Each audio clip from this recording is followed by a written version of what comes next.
Hi everyone, welcome back to Manju's maths. Manju's മാത്സിൻ്റെ ഇന്നത്തെ ക്ലാസ്സിലേക്ക് എല്ലാ കൂട്ടുകാർക്കും സ്വാഗതം. ഓക്കെ, അപ്പോൾ നമ്മൾ കഴിഞ്ഞ 2 ക്ലാസ്സിലെ ലാഭവും നഷ്ടവും എന്ന് പറയുന്ന ആ ഒരു ടോപ്പിക്കിലെ കുറച്ച് സൂത്രവാക്യങ്ങളും അതുമായി ബന്ധപ്പെട്ട കുറച്ച് ക്വസ്റ്റ്യൻസ് നമ്മൾ ചെയ്തിട്ടുണ്ടായിരുന്നു. അപ്പോൾ ഇന്നത്തെ ക്ലാസ്സിൽ നമുക്ക് ബാക്കിയുള്ള സൂത്രവാക്യങ്ങളും അതുപോലെ തന്നെ അതുമായി ബന്ധപ്പെട്ടിട്ടുള്ള കുറച്ച് ക്വസ്റ്റ്യൻസും കൂടി നമുക്ക് ചെയ്യാം. ഓക്കെ, അപ്പോൾ നമുക്ക് ക്ലാസ്സിലോട്ട് കടക്കാം. നമ്മളിന്ന് പഠിക്കാൻ പോകുന്ന ആദ്യത്തെ ഇക്വേഷൻ എന്ന് പറയുന്നത് എന്താണെന്നുള്ളത് നോക്കാം. ഒരു സാധനത്തിൻ്റെ വില ആദ്യം A% വർദ്ധിപ്പിക്കുകയും തുടർന്ന് വീണ്ടും B% വർദ്ധിപ്പിക്കുകയും ചെയ്താൽ ആകെ വർധനവ് എന്ന് പറയുന്നത് A+B+AB/100% ആയിരിക്കും. ഒന്നുകൂടി റിപ്പീറ്റ് ചെയ്യാം. ഒരു സാധനത്തിൻ്റെ വില ആദ്യം A% വർദ്ധിപ്പിക്കുകയാണ് ചെയ്തത്. അതേപോലെ തന്നെ തുടർന്ന് വീണ്ടും B% വർദ്ധിപ്പിക്കുന്നു. അങ്ങനെയാണെങ്കിൽ അതിലെ ആകെ വർധനവ് കാണാൻ പറഞ്ഞു കഴിഞ്ഞാൽ നമ്മൾ ഉപയോഗിക്കേണ്ട ഇക്വേഷൻ എന്ന് പറഞ്ഞു കഴിഞ്ഞാൽ A+B+AB/100 ആണ്. ഓക്കെ, ഇനി ഇതിൽ തന്നെ ഈ ഒരു ഇക്വേഷൻ പഠിച്ചു കഴിഞ്ഞാൽ നമുക്ക് 4 കാര്യങ്ങൾ ഇതിൽ നിന്ന് പഠിക്കാം. ഓക്കെ, അപ്പോൾ നമ്മൾ പഠിച്ചത് A% വർദ്ധിപ്പിക്കുകയും തുടർന്ന് B% വർദ്ധിപ്പിക്കുകയും ചെയ്താലുള്ള ഇക്വേഷനാണ് നമുക്കിത് കിട്ടിയത്. ഇനി ഇൻ കേസ് രണ്ടും കുറയ്ക്കുകയാണെന്ന് വിചാരിക്കുക, അതായത് ആദ്യം A% കുറച്ചു ദെൻ B% കുറച്ചു എന്ന് പറഞ്ഞു കഴിഞ്ഞാൽ നമ്മൾ ഈ ഇക്വേഷൻ തന്നെയാണ് യൂസ് ചെയ്യുന്നത്. ഇതിൽ എക്ക് പകരം -A എന്നും ബിക്ക് പകരം -B എന്നാണ് സബ്സ്റ്റിറ്റ്യൂട്ട് ചെയ്യുന്നത്. ഓക്കെ, കിട്ടുന്ന ഉത്തരം പോസിറ്റീവ് ആണെങ്കിൽ നമ്മൾ എന്താണ് സൂചിപ്പിക്കുന്നത്? വർധനയെയാണ് സൂചിപ്പിക്കുന്നത്. കിട്ടുന്ന ആൻസർ എന്ന് പറയുന്നത് നെഗറ്റീവാണ് നമുക്ക് കിട്ടുന്നതെങ്കിൽ അത് കുറവിനെയാണ് സൂചിപ്പിക്കുന്നത്. അപ്പോൾ ഇത്രയും കാര്യങ്ങൾ മനസ്സിലാക്കുക. ഇനി അതേപോലെ തന്നെ ആദ്യം A% കുറയ്ക്കുകയും തുടർന്ന് B% വർദ്ധിപ്പിക്കുകയും ചെയ്താൽ ഉണ്ടാകുന്ന മാറ്റം എന്താണെന്നുള്ളത് നോക്കാം. A% കുറച്ചു എന്ന് പറഞ്ഞു കഴിഞ്ഞാൽ എയുടെ സ്ഥാനത്ത് -A എന്ന് വരും. B% വർദ്ധിപ്പിച്ചു എന്ന് പറഞ്ഞു കഴിഞ്ഞാൽ ബിയുടെ സ്ഥാനത്ത് +B തന്നെ. നെക്സ്റ്റ് എന്ത് വരും? +-A × B/100 എന്നാവും അല്ലേ, ശതമാനം. അപ്പോൾ ഈ ഇക്വേഷൻ ഇങ്ങനെ മാറും. ഇനി അതേപോലെ തന്നെ A% വർദ്ധിപ്പിച്ചു B% കുറച്ചു എന്ന് പറഞ്ഞു കഴിഞ്ഞാൽ ഇക്വേഷൻ എന്തായിട്ട് മാറും? A - B + A × -B/100 എന്നാവും ശതമാനം. അപ്പോൾ ഇതാണ് ആ ഒരു ഇക്വേഷൻ എന്നുള്ളത് മനസ്സിലാക്കി വയ്ക്കുക. കിട്ടുന്ന ആൻസർ എന്ന് പറയുന്നത് പോസിറ്റീവ് ആണെങ്കിൽ അത് വർധനയെയാണ് സൂചിപ്പിക്കുന്നത്. കിട്ടുന്ന ആൻസർ എന്ന് പറയുന്നത് നെഗറ്റീവ് ആണെങ്കിൽ അത് കുറവിനെയാണ് സൂചിപ്പിക്കുന്നത്. അപ്പോൾ ഇത്രയും കാര്യങ്ങൾ മനസ്സിലാക്കുക. ഓക്കെ, അപ്പോൾ നമുക്ക് നെക്സ്റ്റ് ഇക്വേഷനിലോട്ട് പോവാം.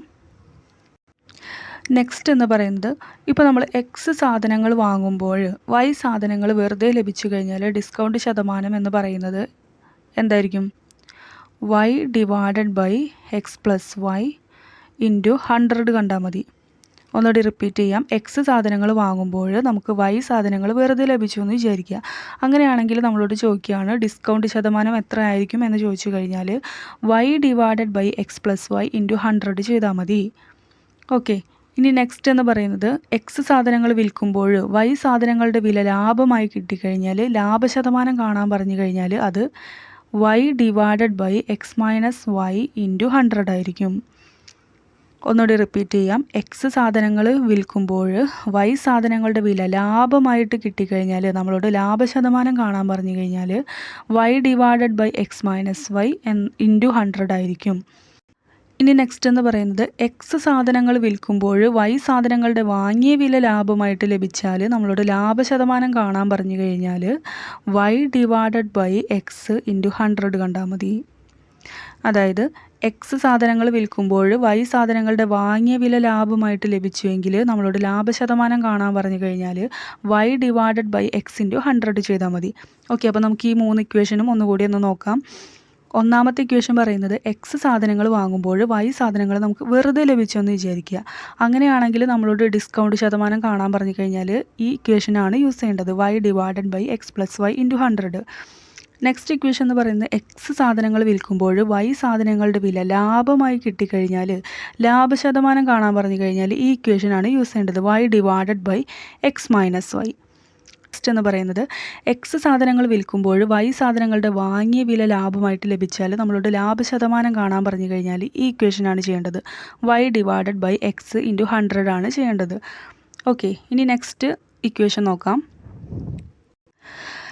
എ എണ്ണം ബി രൂപ നിരക്കിൽ വാങ്ങി ബി എണ്ണം എ രൂപ നിരക്കിൽ വിറ്റാൽ ഉണ്ടാകുന്ന ലാഭശതമാനം അഥവാ നഷ്ടശതമാനം നമ്മളോട് കാണാൻ പറഞ്ഞു എന്ന് വിചാരിക്കുക.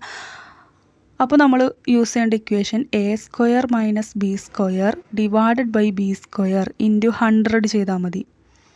റിപ്പീറ്റ് ചെയ്യാം. എ എണ്ണം ബി രൂപ നിരക്കിൽ വാങ്ങി ബി എണ്ണം എ രൂപ നിരക്കിൽ വിറ്റാൽ ഉണ്ടാകുന്ന ലാഭശതമാനം എത്ര എന്ന് ചോദിച്ചു കഴിഞ്ഞാൽ നമുക്ക് ഈ ഒരു ഇക്വേഷനാണ് യൂസ് ചെയ്യുന്നത്. A square minus B square divided by B square into 100 ചെയ്താൽ മതി. കിട്ടുന്ന ആൻസർ എന്ന് പറയുന്നത് പോസിറ്റീവ് ആണെങ്കിൽ അവിടെ ലാഭശതമാനവും നെഗറ്റീവ് ആണെങ്കിൽ നഷ്ടശതമാനവും ആയിരിക്കും എന്നുള്ളത് ഓർക്കുക. ഇനി നെക്സ്റ്റ് ഇക്വേഷൻ എന്ന് പറയുന്നത് എ എണ്ണം ബി രൂപ നിരക്കിൽ വാങ്ങി സി എണ്ണം ഡി രൂപ നിരക്കിൽ വിറ്റാൽ ഉണ്ടാകുന്ന ലാഭശതമാനം അഥവാ നഷ്ടശതമാനം കാണാൻ പറഞ്ഞു കഴിഞ്ഞാൽ A D minus B C divided by B C into 100 ചെയ്താൽ മതി.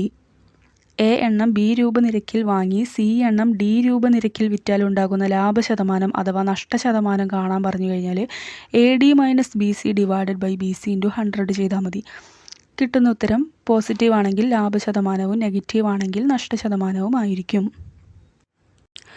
ഓക്കെ, ഇനി നെക്സ്റ്റ് എന്ന് പറയുന്നത് രണ്ട് സാധനങ്ങൾ ഒരേ വിലയ്ക്ക് വിൽക്കുമ്പോൾ ഒന്നാമത്തേതിൽ A% ലാഭവും രണ്ടാമത്തേതിൽ A% നഷ്ടവും വന്നാൽ മൊത്തം കച്ചവടത്തിൽ A²/100% നഷ്ടമായിരിക്കും. അതായത് രണ്ട് സാധനങ്ങൾ ഒരേ വിലയ്ക്ക് വിൽക്കുകയാണ്. ഒന്നാമത്തേതിൽ A% ലാഭമാണ്, രണ്ടാമത്തേതിൽ A% നഷ്ടവും വന്നു. അങ്ങനെയാണെങ്കിൽ ആ മൊത്തം കച്ചവടത്തിൽ നമുക്ക് A²/100% നഷ്ടമായിരിക്കും എന്നുള്ളത് ഓർക്കുക. ഓക്കെ, ഇനി നെക്സ്റ്റ് നമ്മൾ പഠിക്കാനായിട്ട് പോകുന്നത് അടുത്ത സൂത്രവാക്യം. എക്സ് സാധനങ്ങളുടെ വാങ്ങിയ വിലയും വൈ സാധനങ്ങളുടെ വിറ്റ വിലയും തുല്യമായാൽ ലാഭശതമാനം അഥവാ നഷ്ടശതമാനം നമ്മളോട് കാണാൻ പറഞ്ഞു കഴിഞ്ഞാൽ നമുക്ക് എന്ത് കണ്ടാൽ മതി? x-y divided by y into 100 ചെയ്താൽ മതി. ഓക്കെ, ഒന്നുകൂടി റിപ്പീറ്റ് ചെയ്യാം. എക്സ് സാധനങ്ങളുടെ വാങ്ങിയ വിലയും വൈ സാധനങ്ങളുടെ വിറ്റ വിലയും തുല്യമായ ലാഭശതമാനം അഥവാ നഷ്ടശതമാനം നമ്മളോട് കാണാൻ പറഞ്ഞു കഴിഞ്ഞാൽ x-y divided by y into 100 ചെയ്താൽ മതി. അപ്പോൾ ഇത്രയും ഇക്വേഷൻസ് ആണ് നമ്മൾ പഠിച്ചത്. അപ്പോൾ ഇതുമായി ബന്ധപ്പെട്ടിട്ടുള്ള ക്വസ്റ്റ്യൻസ് നമുക്ക് ചെയ്യാം. അപ്പോൾ ആ ചോദ്യങ്ങൾ നമ്മൾ സോൾവ് ചെയ്യുമ്പോൾ ഈ ഒരു ഇക്വേഷൻ ഏതൊക്കെ ചോദ്യങ്ങളിലാണ് യൂസ് ചെയ്യുക എന്നുള്ളത് മനസ്സിലാവും. ഓക്കെ, അപ്പോൾ നമുക്ക് ക്വസ്റ്റ്യനിലോട്ട് കിടക്കാം. ഒന്നാമത്തെ ചോദ്യം, 18 തേങ്ങയുടെ വാങ്ങിയ വിലയും 16 തേങ്ങയുടെ വിറ്റ വിലയും തുല്യമാണ്. ഈ കച്ചവടത്തിൽ വ്യാപാരിക്ക് ലഭിക്കുന്ന ലാഭശതമാനം എത്രയാണെന്നാണ് ചോദിച്ചിരിക്കുന്നത്. അപ്പോൾ നമുക്ക് കാണാനുള്ളത് ലാഭശതമാനമാണ് കാണാനുള്ളത്. തന്നിരിക്കുന്നത് എന്താണ്? 18 തേങ്ങയുടെ വാങ്ങിയ വിലയും 16 തേങ്ങയുടെ വിറ്റ വിലയും തുല്യമാണ് എന്ന് തന്നിട്ടുണ്ട്. അപ്പോൾ നമ്മളൊരു സൂത്രവാക്യം പഠിച്ചല്ലോ. എക്സ് സാധനങ്ങളുടെ വാങ്ങിയ വിലയും വൈ സാധനങ്ങളുടെ വിറ്റ വിലയും തുല്യമായാൽ ലാഭശതമാനം അഥവാ നഷ്ടശതമാനം നമ്മളോട് ചോദിച്ചു കഴിഞ്ഞാൽ x-y divided by y into 100 എന്ന് പറയുന്ന ഇക്വേഷൻ യൂസ് ചെയ്താൽ മതി അല്ലേ. അപ്പോൾ ഇവിടെ എക്സ് എന്ന് പറയുന്നത് എത്രയാണ്? എക്സ് എന്ന് പറയുന്നത് 18 ആണ്. ഓക്കെ, 18 ആണ്. ആൻഡ് വൈ എന്ന് പറയുന്നത് എത്രയാണ്? 16 ആണ് അല്ലേ. അപ്പോൾ നമുക്കിതിൽ ഇനി സബ്സ്റ്റിറ്റ്യൂട്ട് ചെയ്താൽ മതി. x-y divided by y into 100 കണ്ടാൽ മതി. 18 - 16 ഡിവൈഡഡ് ബൈ 16 ഇൻറ്റു 100. മുകളിൽ എത്ര വരും? 18 നിന്നും 16 മൈനസ് ചെയ്യുമ്പോൾ 2/16 ഇൻറ്റു 100. 2 16ൽ 8 തവണ പോവും. 8 100ൽ ചെയ്യുമ്പോൾ 4ൽ ചെയ്യുമ്പോൾ 2 തവണ, 4ൽ ചെയ്യുമ്പോൾ 25 തവണ 25/2 കിട്ടും. 25/2% അഥവാ ഇതിന് 25നെ നമുക്ക് 2 കൊണ്ട് ഡിവൈഡ് ചെയ്യുമ്പോൾ 1 2 തവണ 2 4 ബാലൻസ് 1 വരുന്നത്. അപ്പോൾ നമുക്കിതിനെ എങ്ങനെ എഴുതാൻ പറ്റും? 12 1/2% എന്ന് എഴുതാൻ പറ്റും. അപ്പോൾ അതാണ് നമ്മുടെ ലാഭശതമാനം എന്ന് പറയുന്നത്. അപ്പോൾ ഒന്നുമില്ല, ഈ ഒരു ഇക്വേഷൻ ജസ്റ്റ് ഒന്ന് സബ്സ്റ്റിറ്റ്യൂട്ട് ചെയ്താൽ മതി. ഓക്കെ, അപ്പോൾ ഈ ഒരു ക്വസ്റ്റ്യൻ മനസ്സിലായെന്ന് വിശ്വസിക്കുന്നു. നമുക്ക് നെക്സ്റ്റ് ക്വസ്റ്റ്യനിലോട്ട് പോവാം. ഒരാൾ 44,550 രൂപ വീതം വിലയ്ക്ക് 2 പശുക്കളെ വിറ്റു. കച്ചവടത്തിൽ ആദ്യത്തേതിന് 10% ലാഭവും രണ്ടാമത്തേതിന് 10% നഷ്ടവും സംഭവിച്ചു. പ്രസ്തുത കച്ചവടത്തിൽ അയാൾക്ക് ലാഭമോ നഷ്ടമോ എന്നാണ് ചോദിച്ചിരിക്കുന്നത്. ഓക്കെ, അപ്പോൾ ഈ ഒരു ക്വസ്റ്റ്യൻ നമുക്ക് എങ്ങനെ ചെയ്യാമെന്നുള്ളത് നോക്കാം. ക്വസ്റ്റ്യൻ കിട്ടിക്കഴിഞ്ഞാൽ നമ്മൾ നേരത്തെ പഠിച്ചല്ലോ, 2 വസ്തുക്കൾ ഒരേ വിലയ്ക്ക് വിൽക്കുമ്പോൾ ഒന്നിന് A% ലാഭവും മറ്റേതിന് A% നഷ്ടവും സംഭവിച്ചു കഴിഞ്ഞാൽ ആ മൊത്തം കച്ചവടത്തിൽ എപ്പോഴും A²/100 ശതമാനം നഷ്ടമായിരിക്കും എന്ന് നമ്മൾ പഠിച്ചു അല്ലേ. അപ്പോൾ ക്വസ്റ്റ്യനിൽ എന്താണ് തന്നിരിക്കുന്നത്? ഒരാൾ 44,550 രൂപ വീതം വിലയ്ക്ക് 2 പശുക്കളെ വിറ്റു. കച്ചവടത്തിൽ ആദ്യത്തേന് 10% ലാഭം കിട്ടി, രണ്ടാമത്തേതിൽ 10% നഷ്ടവും കിട്ടി. അപ്പോൾ വസ്തുക്കൾ ഒരേ വിലയ്ക്കാണ് വിൽക്കുന്നത് അല്ലേ. ആ ഒരു കാര്യം ഇവിടെ പറഞ്ഞിട്ടുണ്ട്. ഒന്നിന് A% ഇവിടെ ലാഭമാണ്, രണ്ടാമത്തേന് A% നഷ്ടമാണ് അല്ലേ. ഒരു തവണ ലാഭവും ഒരു തവണ അതേ എമൗണ്ട് തന്നെ നഷ്ടവും സംഭവിച്ചു. അങ്ങനെയാണെങ്കിൽ നമുക്ക് യൂസ് ചെയ്യാവുന്ന ഇക്വേഷൻ എന്ന് പറയുന്നത് A²/100 ശതമാനമാണ്. ഇതെന്തായിരിക്കും? എപ്പോഴും നഷ്ടമായിരിക്കും. ഓക്കെ, നമുക്കിതിൽ സബ്സ്റ്റിറ്റ്യൂട്ട് ചെയ്യാലോ. A എന്ന് പറയുന്നത് 10 ആണ്, 10² / 100 എന്ന് വരും. അപ്പോൾ മുകളിൽ 100 താഴെ 100 = 1%. 1% എന്തായിരിക്കും? ഓൾവേസ് നഷ്ടമായിരിക്കും അല്ലേ. അപ്പോൾ നമ്മുടെ ആൻസർ എന്ന് പറയുന്നത് ഓപ്ഷൻ ബി ആയിരിക്കും. അടുത്ത ചോദ്യം, 22 സഞ്ചിയുടെ വാങ്ങിയ വിലയും 28 സഞ്ചിയുടെ വിറ്റ വിലയും തുല്യമാണ്. ഈ കച്ചവടത്തിൽ കച്ചവടക്കാരനുണ്ടാകുന്ന ലാഭശതമാനം അഥവാ നഷ്ടശതമാനം എത്രയാണെന്നാണ് ചോദിച്ചിരിക്കുന്നത്. ഓക്കെ, എന്തൊക്കെയാണ് തന്നിരിക്കുന്നത്? 22 സഞ്ചിയുടെ വാങ്ങിയ വില എന്ന് പറയുന്നത് 28 സഞ്ചിയുടെ വിറ്റ വിലയ്ക്ക് തുല്യമാണെന്നാണ് തന്നിരിക്കുന്നത് അല്ലേ. അങ്ങനെയാണെങ്കിൽ ആ കച്ചവടക്കാരനുണ്ടാകുന്ന ലാഭശതമാനം അഥവാ നഷ്ടശതമാനം എത്രയാണെന്നാണ് നമ്മളോട് ചോദിച്ചിരിക്കുന്നത്. അപ്പോൾ ഈ ക്വസ്റ്റ്യൻ നമുക്ക് എങ്ങനെ ചെയ്യാം? നമ്മൾ പഠിച്ചു, നമ്മൾ നേരത്തെ ചെയ്ത അതേ മോഡൽ ക്വസ്റ്റ്യൻ തന്നെയാണല്ലോ ഇവിടെ ചോദിച്ചിരിക്കുന്നത്. അപ്പോൾ നമുക്ക് എന്ത് ചെയ്യാം? നമ്മൾ പഠിച്ചു, X സാധനങ്ങളുടെ വാങ്ങിയ വിലയും Y സാധനങ്ങളുടെ വിറ്റ വിലയും തുല്യമായാൽ ലാഭശതമാനം അഥവാ നഷ്ടശതമാനം കാണാനായിട്ട് നമ്മൾ തൊട്ട് മുൻപ് ഒരു ക്വസ്റ്റ്യൻ ചെയ്തു. X - Y / Y × 100 ആണ് എന്ന് നമ്മൾ പഠിച്ചു അല്ലേ. അപ്പോൾ നമുക്ക് ഇതിൽ സബ്സ്റ്റിറ്റ്യൂട്ട് ചെയ്താൽ മതിയല്ലോ. നമുക്ക് സബ്സ്റ്റിറ്റ്യൂട്ട് ചെയ്ത് നോക്കാം. X എന്ന് പറയുന്നത് ഇവിടെ 22, Y എന്ന് പറയുന്നത് 28. അപ്പോൾ നമുക്ക് ഇതിൽ സബ്സ്റ്റിറ്റ്യൂട്ട് ചെയ്യുമ്പോൾ 22 - 28 / 28 × 100. അപ്പോൾ അത് മൈനസ് ചെയ്യുമ്പോൾ 22-ൽ നിന്നും 28 മൈനസ് ചെയ്യുന്നത് = -6 / 28 × 100 എന്ന് കിട്ടും. അപ്പോൾ ഇത് ക്യാൻസൽ ചെയ്യുമ്പോൾ 3 തവണ 1 4 തവണ ആൻഡ് ഇവിടെ 7 തവണ പോവും. ഇവിടെ 50 150/7. ഇവിടെ ഒരു മൈനസ് ഉണ്ട്, നമുക്ക് ചെയ്ത് നോക്കാം.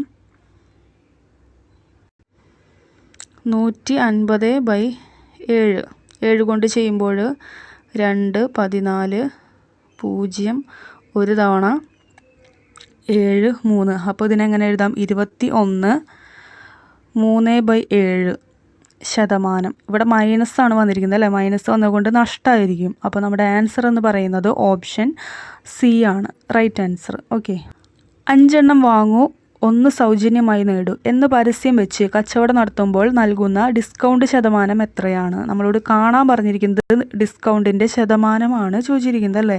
അപ്പോൾ തന്നിരിക്കുന്നത് എന്തൊക്കെയാണ്? 5 എണ്ണം വാങ്ങൂ 1 എണ്ണം സൗജന്യമായി നേടൂ എന്ന് പരസ്യം വെച്ചിട്ടുണ്ട്. അങ്ങനെയാണെങ്കിൽ ഡിസ്കൗണ്ട് ശതമാനം കാണണം. അപ്പോൾ നമുക്ക് ഈ ഒരു ക്വസ്റ്റ്യൻ എങ്ങനെ ചെയ്യാം? നമ്മൾ പഠിച്ചു ഡിസ്കൗണ്ട് ശതമാനം കാണാനായിട്ട്. ഡിസ്കൗണ്ട് ശതമാനം എന്ന് പറയുന്നത് ഡിസ്കൗണ്ട് / പരസ്യ വില × 100 ആണെന്ന് നമുക്കറിയാം അല്ലേ. അപ്പോൾ ഈ ഒരു കാര്യം നമ്മൾ പഠിച്ചിട്ടുള്ളതാണ് ഡിസ്കൗണ്ട് പഠിച്ചപ്പോൾ. അപ്പോൾ ഇവിടെ തന്നിരിക്കുന്നത് 5 എണ്ണം വാങ്ങൂ 1 എണ്ണം സൗജന്യമായിട്ട് നേടൂ എന്നാണ് തന്നിരിക്കുന്നത്. അപ്പോൾ നമുക്ക് എന്താ തന്നാൽ മതി? എന്താണ് സൗജന്യമായിട്ട് നേടുന്നത്? സൗജന്യമായിട്ട് നേടുന്നത് അഥവാ ഡിസ്കൗണ്ട് എന്നെടുക്കുന്നു. അപ്പോൾ സൗജന്യമായിട്ട് നേടുന്നത് 1 ആണ് അല്ലേ. / എത്രയാണ് അവർ ടോട്ടൽ തരുന്നത്? 5 എണ്ണം എടുത്തു കഴിഞ്ഞാൽ 1 എണ്ണം തരുന്നുണ്ട്. അപ്പോൾ ടോട്ടൽ 6 എണ്ണമാണ് നമുക്ക് തരുന്നത്. അപ്പോൾ 6 × 100 ചെയ്താൽ മതി. അപ്പോൾ ഈ ഇക്വേഷനിൽ നിന്ന് തന്നെയാണ് ഇങ്ങോട്ട് എത്തുന്നത്. അതായത് ഡിസ്കൗണ്ട് ശതമാനം എന്ന് പറയുന്നത് ഡിസ്കൗണ്ട് / പരസ്യവില × 100 എന്ന് നമ്മൾ പഠിച്ചു. അപ്പോൾ ഇവിടെ ഡിസ്കൗണ്ട് അതായത് സൗജന്യമായിട്ട് തരുന്നത് എന്താണെന്ന് നോക്കുക. ഇവിടെ സൗജന്യമാണ് തന്നിരിക്കുന്നത് അല്ലേ. അപ്പോൾ സൗജന്യമായിട്ട് തരുന്നത് മുകളിലെടുത്ത് എഴുതുക / പരസ്യവില എന്ന് പറയുന്നത് ഇവിടുത്തെ ആ ഒരു കോൺസെപ്റ്റ് എന്ന് പറയുന്നത് എത്ര എണ്ണമാണ് അവർ പരസ്യം ചെയ്തിരിക്കുന്നത്. 5 എണ്ണം വാങ്ങിച്ചു കഴിഞ്ഞാൽ 1 എണ്ണം സൗജന്യം എന്നാണ് തന്നിരിക്കുന്നത്. അതായത് ടോട്ടൽ നമുക്ക് 6 എണ്ണമാണ് തരുന്നത്. അപ്പോൾ നമ്മൾ 6 സബ്സ്റ്റിറ്റ്യൂട്ട് ചെയ്തു × 100 കണ്ടാൽ മതി. അപ്പോൾ നമുക്കിത് ചെയ്യുമ്പോൾ കിട്ടുന്നത് 1/6 × 100 എന്നാണ് കിട്ടുന്നത്. അപ്പോൾ 100നെ 6 കൊണ്ട് ഡിവൈഡ് ചെയ്ത് നോക്കാം. 1 തവണ പോവും 6 4 0, 6 36, ബാക്കി 4. അപ്പോൾ നമുക്കിതിനെ എങ്ങനെ എഴുതാൻ പറ്റും? 16 4/6%. ഓക്കെ, ഇത് ക്യാൻസൽ ചെയ്യുമ്പോൾ 16 2/3% എന്ന് കിട്ടും. ഓപ്ഷൻ ഡി ആണ് റൈറ്റ് ആൻസർ. ഓക്കെ, അപ്പോൾ ഇന്നത്തെ ക്ലാസ് ഇവിടെ വൈൻഡപ്പ് ചെയ്യാണ്. ഇന്നത്തെ ക്ലാസ്സിൽ നമ്മൾ ലാഭവും നഷ്ടവും എന്ന് പറയുന്ന ആ ഒരു ടോപ്പിക്കിൽ എല്ലാ സൂത്രവാക്യങ്ങളും നമ്മൾ ഈ ഒരു ക്ലാസ്സോട് കൂടി കംപ്ലീറ്റ് ചെയ്തിരിക്കുകയാണ്. ഇനിയും കുറേ ക്വസ്റ്റ്യൻസ് ഉണ്ട്. അപ്പോൾ ബാക്കിയുള്ള ക്ലാസ്സിൽ നമുക്ക് ബാക്കിയുള്ള ക്വസ്റ്റ്യൻസുമായിട്ട് വീണ്ടും കാണാം. Okay, thank